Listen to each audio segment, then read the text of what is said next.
Hello trainers, Professor Palm here, and with Legend of Arceus almost here, and with some of you probably playing a week before the game comes out, I hope you're having a great time. But I would like to say that with this game coming out, we did get a lot of leaks of it months before it came out, and I'd like to ask all trainers here, do you think leaks are a bad idea for a game that'll ruin it? I'm not saying every leak's a bad idea, as sometimes they could be very, very helpful compared to what we get immediately, but sometimes the leak could really ruin a game. Like, all I'm going to say is, when you got to see the Hisuian forms of the 3 starters, were you still going with who you said you were going with back when the game was announced? Or did you change your mind immediately after seeing it? I'd love to know. Now, like I said before, I would not say that leaks at all are a bad thing. In fact, they're probably a very good thing to have, as we could at least see what comes next, or it could make your decision. But I'd like to say that with a lot of things that come out nowadays with leaks, it's kind of upsetting that we learn about it very, very early on. Back then in the early 2000s, well, all the way to 2000s when YouTube wasn't a ginormous thing as it is today, the only way any Pokemon fan could learn about games in advance would be when they would read a magazine, mainly Japanese magazines. I do have to say, though, it is interesting also that back then, Japan got the games a lot earlier than us before the games all came out globally at the same time. So, looking at footage from the game in Japan or anywhere else that got it early also hinted us in very early on of what the game could hold and what it had. Nowadays, it is pretty nice to see that everyone gets the game at the same time. Well, some get it a little bit earlier, as I have said, but still, it's nice that everybody mostly starts together instead of one person getting a head start in one part of the world. I really do want to ask all of you trainers in any question, were you impressed by pleasantly being surprised with the final forms of Hisuian Decidueye, Typhlosion, and Samurott? Or did it change your mind of who you were going with? There's no wrong answer if you didn't or you still were going with it. I wanted Typhlosion many, many months before he came out, and I'm so glad I'm still going to be going for it. But with you, I hope that everything's good with you, and that you're going to go with it, who you started off with, or if you choose something else, don't feel bad. It's your decision. I do think that they all have potential, but it's your choice.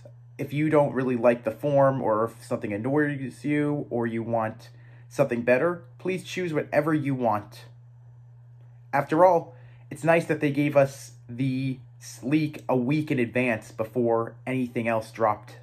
When I think back of leaks, I actually am very happy with what Sword and Shield did, very similar to Legend of Arceus. It had a couple of trailers with some Pokemon revealed.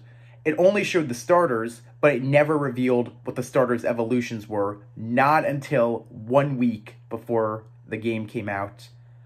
But I was really impressed by that because I like that they really tried to keep everything under wraps and even tried to keep many other Galarian Pokemon as well as Galarian forms under wraps. When I think back on it, I do like what Sword and Moon both did.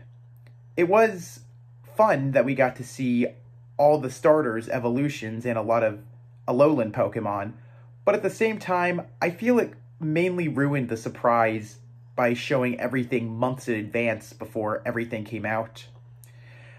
I would never say that I hated Sun and Moon, but I would say that it definitely ruined a lot of potential that Sun and Moon could have had going for it with a surprise factor. I mean, if you were a big fan of all the trailers you got to see dropped left and right for Sun and Moon, be happy that you did, because I think Pokemon tried to learn from a mistake and say that we're sorry with so much stuff that Sun and Moon came out if you were rather unimpressed with how the game was, but we'll try to do better with Sword and Shield. It does make me wonder, what do you think is going to happen for Generation 9? Do you think there's any small little hints in the games currently of what it's going to be? Also, what do you think Game Freak should also do with that? Do you think that they should be like Sun and Moon and drop trailers left and right for the starter Pokemon and show their evolutions as well as the other Pokemon? Or do you think it should be like Sword and Shield? Only show the starters, and then show a couple of the Pokemon there, and then finally have the Pokedex leaked a few days before the game comes out? Do you think that the leaks are still ruining the games? Do you think that maybe if they do too much, Generation 9 might be ruined? Kind of a little bit how Generation 7 was, with everything being all thrown out there, unlike how they really try to keep it under wraps. What do you think? Do you think leaks ruin a Pokemon game or any game in general?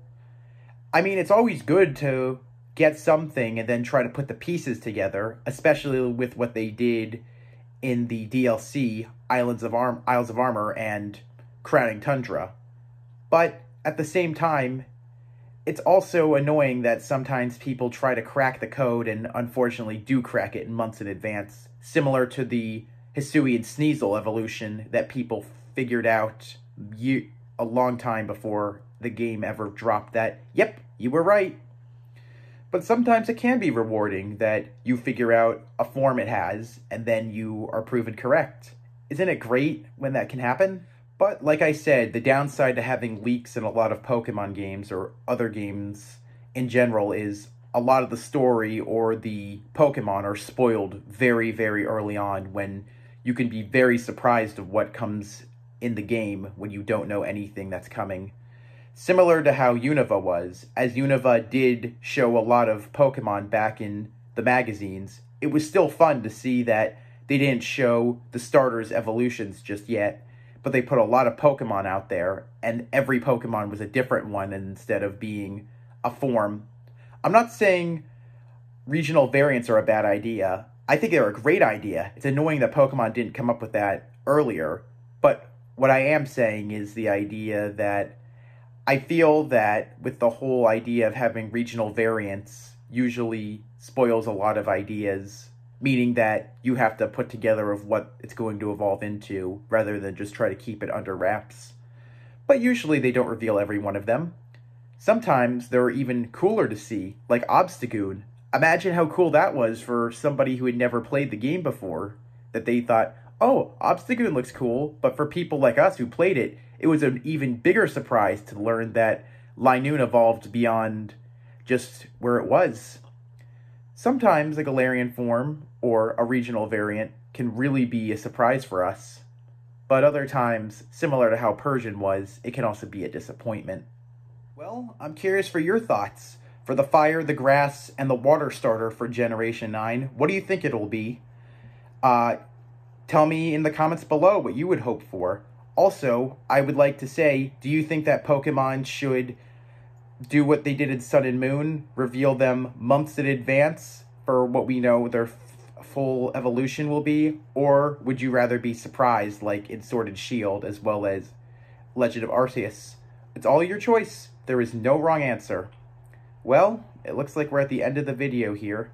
So, I'd like to give a big shout out to TechraNova for the Explosion Within shirt.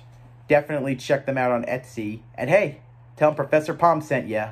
And also, please buy their shirts and all their art. They're an amazing artist and they deserve all this business. I also would like to give a big shout out to Topaz Randoms for a couple of the props that you'll be seeing in some videos, as well as a few I have right here. Anyway, if you enjoyed the video, please leave a like. If you have an idea for a video or you want to answer my questions, always comment. And if you want to see more content, always subscribe. Thanks for watching, trainers. Palm out.